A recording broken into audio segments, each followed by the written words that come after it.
So how do you usually react? How do you usually try to get people back in, if you do?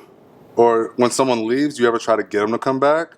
Or do you just let them go? You're like, hey, all right, see you later. Well, I treat it like a business. If you had a personal trainer and you left them, do you think they calling you back every day trying to see how you doing, if you would like to join? No, I'm not reaching. I'm reaching someone else. Because you're going to come back. You're going to come back. You didn't unfollow me. You just left. I don't need to reach back out to you unless I'm doing something that I'm reaching back out to previous clients. Mm-hmm. But no, I don't like to reach back. I like them to, like at that point, I've already reached back and I gave you a deal. I was working with you. Mm-hmm. Now I'm working with you and you and you and somebody else new. So when you contact me back, it's like, actually, I got this going on. So how can I make that work? This is a new price. I don't like to reach back out though. I don't. It's just like a text message, like, or X. I don't reach back out. No. You left for a reason. I'm doing what I'm doing for a reason. Uh-huh. I don't need to reach back out. If you're reaching back out, that means that you're missing something that I had, and you knew I had it, but you didn't know. You didn't realize until. So, price goes up, or like I'm gonna be more strategic about how I deal with you, because I would normally have an attitude like, you want to lose weight, you want to do this, and you ain't coming. Actually, nah. You picking and choosing, and that's you. So. Yep. I ain't really, I'm not going to care as much, but when you here, I'm here with you. But, the contacting, making sure like, hey, how's your day? Can't wait to see. When I see you, I see you. I'm not going to make it as friendly. This is straight business now. Yeah. Because you're playing with my money. Mm-hmm. Oh, man. If you came in here with the same intention, like, all right, you're telling me what's going on. Hey, I need to take a few months. You communicated. Uh-huh. But if you didn't communicate and you just left, and then you want to come back? Mm-hmm. Oh, well, I'll send you the flyer for all my new clients. Because you were, unless you still got some time on your package, but obviously it only rolls over for the next month, so you got to restart. But it's also, as they leave, like, sometimes you, at the beginning, you're getting your clients, you're getting your schedule going, you're like, all right, cool, when am I going to work out? When am I personally going to work out? All right, cool, you want to leave? My new workout spot's right here. Boom, there you go. You want to come back? Exactly. I don't know. Like, how do you balance having a full schedule and still doing your own personal workouts? Ooh, well, the weekends, I do extracurricular. That's how I get my workout. I play flag football, kickball on the weekends. I still tumble, and I'll play basketball, go on a run. I have to fit that in my me time, so I might cut my nap in half, and I still do not disturb. I might go for a run for a good 25 minutes. I might come work out. That's my me time. That's why I said 3 hours.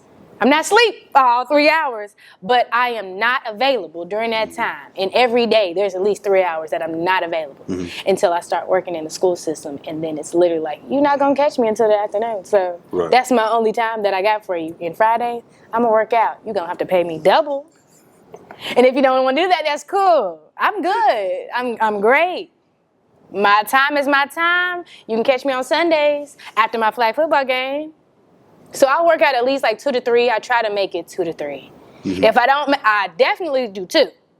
Once during the week, once in the weekend. Mm-hmm. So Friday is like if I'm not traveling or a private doesn't ask. So I'll stop for the money. When you first started fitness, I'm just curious because this is what I did. Mm-hmm. When you first started fitness doing classes, did you do the exercise as you taught the class? Because I was starting off water fitness. On land, in water. Oh my God. I would get so exhausted from doing, all right, you got 10, 9, 8. I'm just like, I got class after class after class. Sometimes like, I'm doing 30, 40, 50 reps of this. I'm grabbing a light weight. So I wouldn't need to work out like or feel like I needed to. Now, when I was at Orange Theory and still doing water fitness, like, of course, they make you do 2 times a week. So like, I'm doing that. But then I'm also doing water fitness, so I felt like I was working out way too much. Overtraining. And then I realized, okay, I can work out moderate. I'm not competing for anything. How did that affect you? I was exhausted. Like I was sleeping in my car just so I didn't feel like moving. I'd get to wherever the location was, and I would just lay down, just sleep, like for 45 minutes. And then I would be back. And then when I seen the kids, when I taught tumbling, that's when I was like, okay. But I definitely took a year off of that when I worked at Toyota. A year off of tumbling? No. Oh, yeah. You're off tumbling, a year off, like, actually training people. I would literally work out myself at Planet Fitness. And then that's when I was like, all right, too many people asking questions. I'm getting people online. All right, I'll get back into it. Because I was... fitness? Because it was during COVID. Like, during COVID, that's when I was just like, all right. And that's when I think I stopped with Orange Theory. I wasn't coaching. I was just trying to work and stay out of the way. But... That reminds me of a public speaker. That his big thing is start with why, know your why, all that stuff. How, and he had a very unique. I guess it wasn't unique because everybody to succeed you had to pivot. But how did you pivot? Or did you pivot? It sounded like you didn't pivot. You went from fitness to all right. COVID hit. I'm going Toyota. Is that what you did? Well, fitness, and then I was like, all right, I'm going to get in my singing bag. I'm going to pay more attention to my rollout of my music. I'm going to pay attention to the business of my music because I don't want to be in the gym as much. I want to be in the studio as much because that still brings me peace, like either working out or singing. So I had to pivot to like, what else brings me peace? And singing was that. Okay. So that's the same thing he was talking about then. Because he said he does public speaking, right? And he's like, if all he does is public speaking, when COVID hit, he would have just stopped his business completely. But because he had his why, which is inspire people to do the things that inspire them, he was like, he could do, the only thing that he could do public speaking wise is do conferences online, which is very limited. And in COVID, it was really hard to like do public speaking. Like it was, so he went to doing other things that still allowed him to inspire people to do the things that inspire them. And which is damn near the same thing that you did. Still got to inspire, of fitness. You still want to do what you want to do. It's something that brought you peace. But you went to singing. I'm curious though. I personally have slowly weaned away from whys and focused more on what's. I am curious though, if you had to put your why into like a 1 or 2 sentence statement, what would it be? Ooh, what's my why? To elevate. Why do I sing? To elevate my spirit. Why do I do fitness? To elevate my mind, body, and soul. Everything up, like, why am I doing it? What's elevate mean? Elevate means to change. Change for the better, for the worse? Change for the better of the version that you want. So, like, let me break it all the way down. All right, so why do you want to elevate? Why do you want to still be someone who's a light? Well, a light stays on because they're always inspiring something to keep moving. So that means within, I have to intrinsically tell myself I want to be better at something. I want to elevate in the music. I want to elevate my vibration. So in fitness, you do that by educating people, entertaining them. Same thing in music. I'm still elevating my spirit by singing something positive. It could just be a hum. It could be just saying words but no like clear intention with them. It's just putting you in a better spirit. So like, why do I do it? To elevate my spirit. Because if I didn't, I would not be doing anything. I wouldn't be inspired to do anything because my spirits wouldn't be lifted. Like, those are the things that get me going. And I thought about this. This is crazy that you asked because I have like memories of me being in Toyota, asking myself, do I want to train still? Or do I want to take singing seriously? Because I have a degree in exercise science, but I don't have a degree in music. But I love music. So why do I want to switch? Well, they both still bring me peace. They both still elevate my spirit. So as long as that's still being fulfilled, I am fine because music is not a byproduct. You buy into the fitness, and if you listen to the music, it's probably going to fill your soul. You're like, ooh, what did you just say? Some words that made me feel good at that moment. Because with music, there's no right or wrong. In fitness, like there might be, okay, you're telling them the wrong thing to do. So music made me feel like there was no boundaries in what I said. I can just still feel good doing it. And inspiring people to do what they feel like. Go in the booth and just scream if you have to. Go in there and cry if you have to. Get it out. Feel it, emotion. So do you view music differently than you view personal training and fitness, business-wise? Or is one more of a... Now, don't take this as a disrespect, because it's not exactly how it sounds. I don't know another word for it. Is singing more of a hobby? You enjoy doing it, and it's like a recharge. Like people go to work all year just so they can recharge for 1 or 2 week vacation, so they can perform better at work. Do you sing so that you can do better in fitness, or like what's your goal with the two? Ooh, well, I sing because it makes me happy. And I'm going to be very basic. I sing because it makes me happy. I learned that in fitness, running track. I performed the best when I was in the locker room about 45 minutes or an hour before practice singing. And these are just beats on YouTube. I was just singing, and they would come in there. They're like, "What are you singing?" I'm just writing, writing how I feel, and then I would hum while I would run, because you got to breathe. So I would just humming whatever just to get my mind off of the track, off of anybody else beside me. Just brought me peace to know, like, ooh, and then before you know it, oh, you PR'd. Oh, okay. You forgot you were running. Forgot. Like, I'm just in a whole nother headspace. Think of, I'm telling my age, Fairly Odd Parents. You got Cosmo. Cosmo, if you looked in his head, what was he doing? La la la la la. So, as long as I'm moving forward, elevating, I'm in a higher vibration. I'm just feeling like, ooh, no one can stop me, but if I stop feeling good, because you're still going to be hurting, but I wouldn't even think about, the strategy. I would just go. Go. One step at a time. One foot in front of the other. Yep, and I also use this, it's crazy, doubling back, I was thinking about being a firefighter. Yeah. And I went through the test, I went through the physical test, and the first thing in firefighting, you gotta do the Stairmaster with the vest, right? You can't hold on to the side. 3 minutes, I want to say, 3 or 4 minutes. So you know what my strategy was? I sung a song. Woo! 3-minute song? Yo, one of my songs.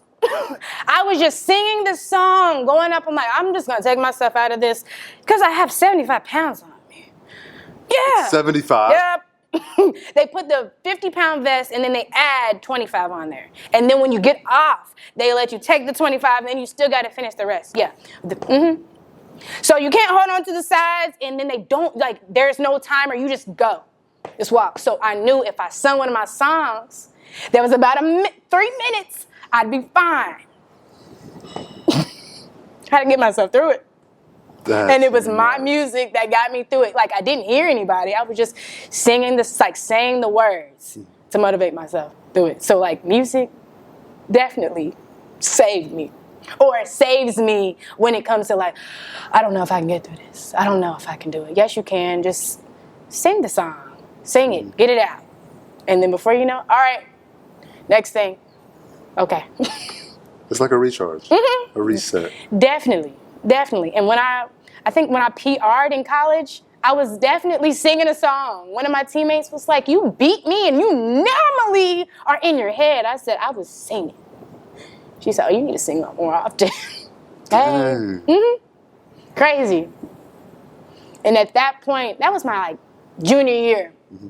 I knew at that point I kind of wanted to take music more seriously in a direction of okay, well, if this is healing me, helping me get through a hurdle or a hump, whether it's just the words that I say or the music and the sounds, and I'm just creating the vibrations there that's ooh, just gives you chills, keep going.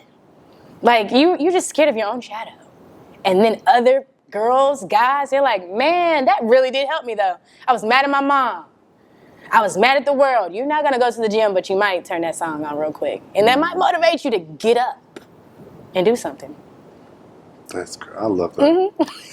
Crazy. I love that. It definitely saved me, because there was a lot of times I didn't know if fitness was for me. I just knew that was my life. Really? Yeah. How did you do you know now? And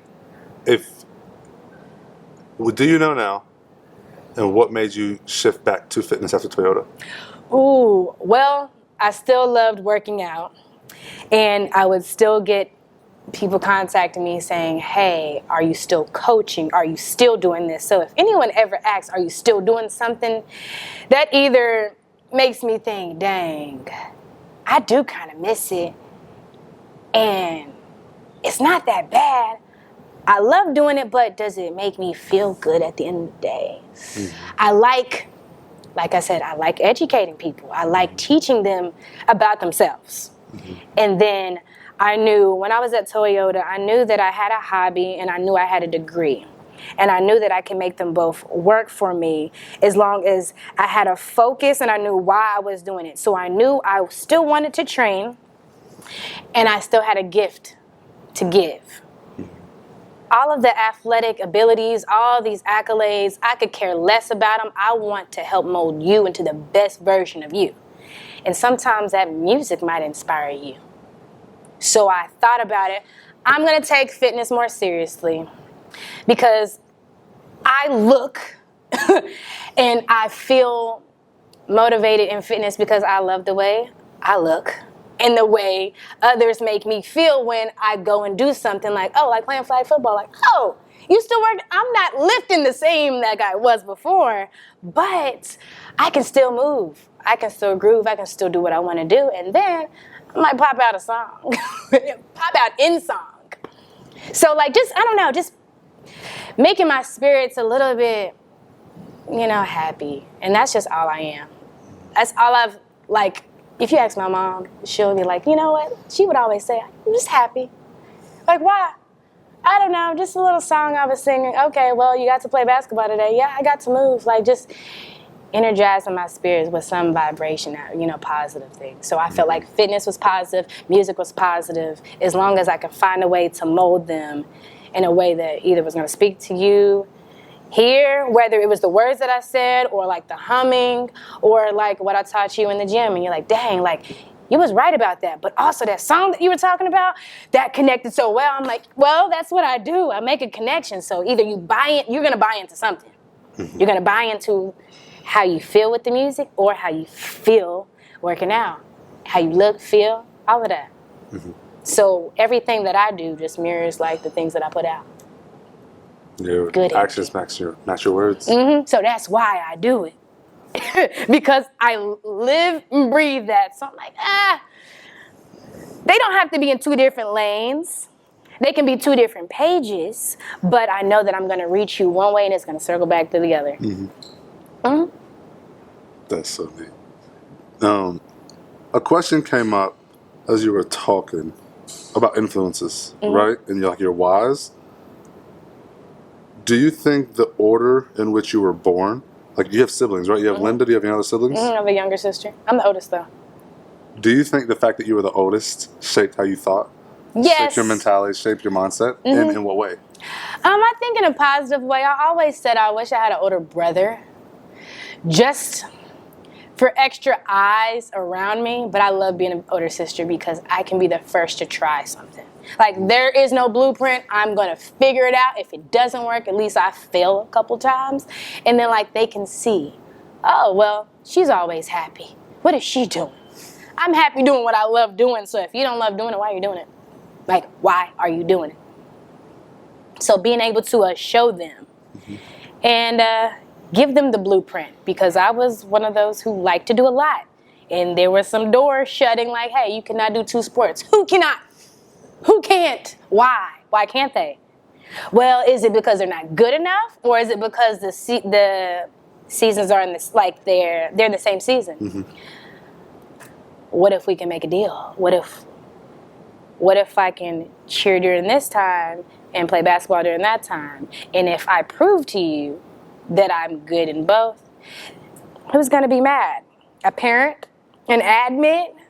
Or are they going to be happy that it's successful and her grades are still together? So please, tell me where I went wrong.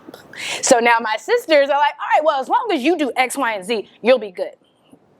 And definitely follow suit. So it's just creating this standard. I was able to create this standard because I like to be the best version of me. And I take things a little bit further. If I know that somebody did this, okay, I'm going to figure out how I'm going to Do it a little different. Put a spin on it. Some girls play football, but I want to play basketball. And I want to cheer. How can they do that? Because they say you can't play football and cheer. Because why? You can't do that?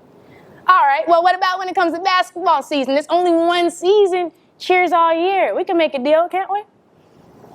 Okay. So I learned how to negotiate through my skills, my leverage. Mm-hmm. Can you keep good grades? Can you be positive on the team? Yeah. Okay, you can be a leader. You can show that okay, if you do this, that'll work. So creating the blueprint, being able to show them, yeah, I might not have been able to do it this year, but I negotiated what I wanted to do. But obviously, when I got older, I had to pick. Now you're forced to pick. Yes, but I am able to still use those skills to show other kids, like, all right, well, if you want to do this, you're going to have to put in the work. If you're not putting in the work, kids nowadays are not putting in work. So you one sporters, two sporters, either it's a different season and it's like totally different. You know, a concept I've recently thought about, because everyone uses the word work. Like we talked about it last time, right? And looking back into it, like define work. Like you're like, all right, cool. Yes, we can run at that. Like we said before, you can run 100 miles an hour if you're in the wrong direction. So work. I think I have a really good definition from a mentor of mine, right? You ready? It's volume times leverage. Okay. So how many times are you doing the thing versus how much you get for each time you do the thing? Mm-hmm. So like if you're doing hurdles, how you work to get better wouldn't be run 100 meters for hurdles. It would be the amount of times you run 100 meters or 200 or 400 meter hurdle times how much multiplied by the amount you get better each time you do it equals work. Okay. Work, because otherwise you could just be doing it for no reason. Right. You could be doing it half-assed the whole time. Right. So like, this is a simpler way to put it, because I don't know exactly in what way they would get better, like besides the technique. Yeah. But say you're a sales job, and you got to make 100 phone calls. Gotcha. Right? You can make 100 phone calls. You can make 10 phone calls. But how good will you get by the end of that 10th phone call versus how good will you get after the 100th phone call? So like, it's how many times you do it times how good you get by the end of times you do it, by the last time you do it. That right there is what I would call work. Yeah. Is not just doing the work, but the volume times leverage. Leverage is just what you get from doing the work. So like in fitness, yes, you can do really well by squatting 3 sets once a week, right? Working your quads. But the work can be squatting 3 sets once a week, doing leg extensions, doing Bulgarian split squats, doing goblet squats. Like it could be, you don't have to do all those in that week, but how much progress will you see without overtraining? Doing it once a week versus 3 to 4 times per week. Does that make sense? That's the work. What volume times leverage? Yep. I think that's absolutely amazing and a really good tool to help clarify the word work. Gosh. Yeah, that was a good one. Right? Because if you think just doing it, that's the first step. That's bare minimum. You're supposed to. Right. You're supposed to. But if you don't put in the leverage with the volume, you're essentially not doing anything. You haven't gotten anywhere. Right. You're just still here. Like, you're just doing it. You're just doing it. It's what do you call it? Muscle memory, or like being lackadaisical. You're just kind of like in that hamster wheel. You're in the same rhythm all the time. I think the volume thing, people also don't understand the amount of volume it takes to actually be good and see improvements. I've told you about like the 1% rule, right? Yeah. How 1% of the population owns 1%. But that applies to every realm of creative productivity ever. So this I think you're going to like this because this is music related. You ready? Okay. So the 1% rule applies in every way where there's creativity. So you look at the size of cities, air in a vacuum, and even in music. So in music, within classical music. Okay. Did you know that within classical music there are five artists that occupy 50% of all the classical music that's listened to? Bach, Beethoven, Brahms, Tchaikovsky, and Mozart. Those are the 5. They're all pretty familiar names, right? Yes. But did you know within those 5 artists, only 5% of their music is what actually occupies the 50% of what's actually listened to?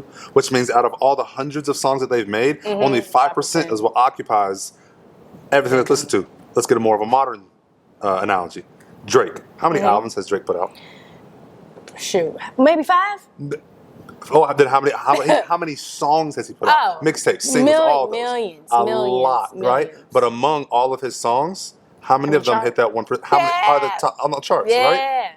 Not very many. Nope. Compared to other artists, yes, 100%. Yeah, but you're talking about the amount of work that an individual has to put in to actually see the volume. Yes, so that's what I mean by volume times leverage. Yeah. You have to put in so much volume, and each time you get better, he made a better hit every single time. Correct. Like that's what work actually is, and people don't understand, or not yet. People are starting to understand more and more what it takes to get to where you want to be. Everybody wants to be exceptional. Nobody wants to be the exception. And no one wants to put in the work. As you explain what work is. Work is not just showing up and just doing the job. It's the volume. Times leverage. Times the leverage. And you only get leverage with the volume. But that is a great music analogy because I say this all the time, quality versus quantity. I don't want to have a whole bunch of music in my catalog and you're just like, yeah, no. I only like one song out of the million that I put out. I'm wasting my time. Yeah, I'm going to the studio spending money, but that's wasting my time. I want quality pieces that show that I'm working, yes, but you put in effort. And then you also are showing leverage when this song does better than that song, and then you're constantly getting better, maybe a new feature, maybe this, the quality of the video, the way that you roll out something. So you have to put in more volume, but it has to be intentional. It can't just be like, I just rewrote this, just did the same thing. No, actually, you get the leverage with you actually like showing growth. Right, it's the data you look at. Yes. You got to see what's doing well, why not, and then adjust over time. Yep. Oh yeah, and you use that in, think about it in tracks. So if you run the 400, you're actually going to be training for 500 meters. Yes. Why? Because overtraining, so that when you do come to that finish line, you're actually not as tired as everyone else that trained just like 200, 250. Overtrain so that your body is used to running further than the distance. Because the goal is run as fast as you can. And let's say you burn out at like 300, so you have to do those 400s, but you have to do repeat like 350s. You have to do repeat like ladders, 600s, because you have to overtrain for what's actually required. So like that's the volume. Like you have to do more to get what's expected, because you can't just go to practice and just run 400s every time. Are you going to get better? We're going to be looking at your time, yes, but someone else is overtraining. So when they finish, they're good. They got a second win. You don't. You literally just crashed out right there. That's not the goal. You run past the line. It's finish. Yes. You have to be able to finish. And if you're used to running more than that, you're like, yeah, because I got some gas left.